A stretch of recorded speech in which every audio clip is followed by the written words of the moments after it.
Federal Parliament's had plenty of focus on the voice this week, with the bills to frame the referendum going through the Parliament at the moment. It looks like there'll be no more changes to the constitutional wording, which actually might please some of the no campaigners who've run some pretty exaggerated scare campaigns about what those words might mean. Now, most polling has shown about 60-40 support for the voice, but the latest Resolve poll a week or so ago showed a dramatic drop to 53-47. So we're going to see where all this goes. But I asked the Minister for Indigenous Australians Linda Burney whether she's worried that the no campaign is building and the voice referendum could fail. I have no doubt about the referendum. I think it's going to be successful. And the reason for that is what I'm seeing out there on the ground. I was in Melbourne on the weekend for the long walk with Michael Long, and I went to the football, the Dream Time at the G. I went to a number of forums in Melbourne, and it was just so positive and so uplifting. And when Michael Long announced that he was going to walk in support of the voice, the crowd just erupted, and it was just such a positive feeling. So I believe that we have the momentum behind the voice. The AFL, NRL, all the major sporting codes, the religious groups, the unions, and most importantly, Australian people, and even more importantly, poll after poll tells us that there is about an 80% support within the First Nations communities. Yeah, I've got no doubt that across the country there's a lot of support for reconciliation and recognition and goodwill between Indigenous and non-Indigenous Australians. But as you know, this in the end comes down to a political and a legal and constitutional question. There is a lot of scaremongering going on, some of it quite exaggerated, and certainly it's been very persistent. I don't think this has been rebutted very strongly by the government and the Yes campaign, so I wanted to give you the opportunity to rebut some of these scares. And so why don't you tell us why the voice cannot possibly exercise a veto or a delaying tactic against any government actions in the future? Well, that's a very important question, and thank you, Chris, for asking it. The third clause of the amendment makes it absolutely clear that it is the voice that decides what it's going to give advice on, and it's up to the Parliament to decide what advice it will receive and act on, and that is explicitly in the amendments to the Constitution, as you know.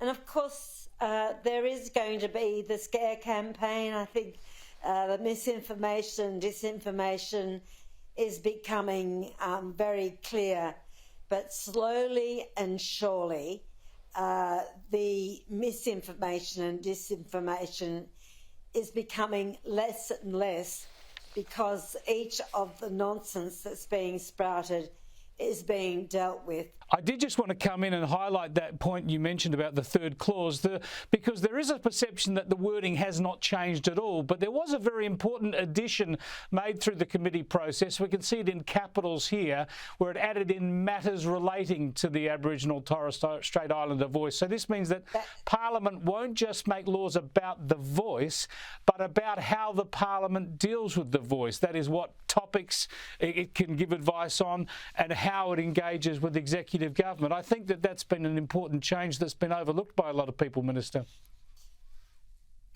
Well, that is the change that you're referring to is extremely important. It makes it very clear that the voice is there as a permanent, grassroots, independent body that will provide advice on matters affecting First Nations people. That has always been the intention, and now it is crystal clear. This is an independent body chosen by Aboriginal people from the community in terms of providing a permanent, ongoing voice to not only the government but the Parliament of Australia. Yeah, it's important, as you say, it's a grassroots organisation. Grassroots Aboriginal communities would choose the people rather than this idea of a Canberra elite, which is one of the criticisms. Let me get your response to a couple of really important cut-through criticisms, though, from the No campaign, and that is division, racial division. Explain to me why you say this will not divide the nation along racial grounds. This is not racially divisive. This is about making sure that we don't continue to fail Aboriginal and Torres Strait Islander people. This is also about all Australians being proud, Chris, that we are finally going to recognise in our Constitution 65,000 years, and no other country, no one else in the world can be so grateful to live in a country that has that story. Yeah, I think that's a really important thing, a really important concept. This is not just about doing something for Indigenous Australians, it's actually about making the whole country better. And so on that point, let me get your response to another criticism then that the No case makes, and they say that this is conferring a special right on Indigenous Australians that won't apply to other Australians. This is about the most disadvantaged, the most vulnerable people in this country. And the reason that the referendum is so important, and this is really something that I'm saying to people watching us tonight, is that it makes it a permanent, consistent body protected by the Constitution. Lots of people say to me, well, why don't you just legislate it? Well, that is not what we are proposing, and it's certainly not what Uluru proposed. The constitutional protection is important because it makes it a permanent body. And then people say, but there are 11 Aboriginal people in the Parliament. Isn't that a voice?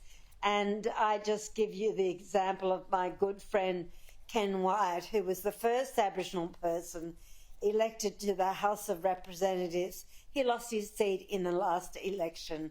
Well, just to finish up on, because we can't go through any more detail, but generally about the debate, Minister, you know, on this program we have a lot of presenters and guests who oppose the voice and plenty supporting it as well, especially in terms of guests. At the ABC, it seems to be all supporting the voice referendum. We've had this horrible blow-up with Stan Grant, and he's talked about all sorts of issues. I know he gets a lot of racial abuse. You only have to dip in to social media to see that, and that's disgusting. I think it's terrible that the ABC tries to blame other media for that racist abuse that nobody would support. But does the Stan Grant case show us just how we're struggling to deal with this debate in this country in a sensible, respectful way?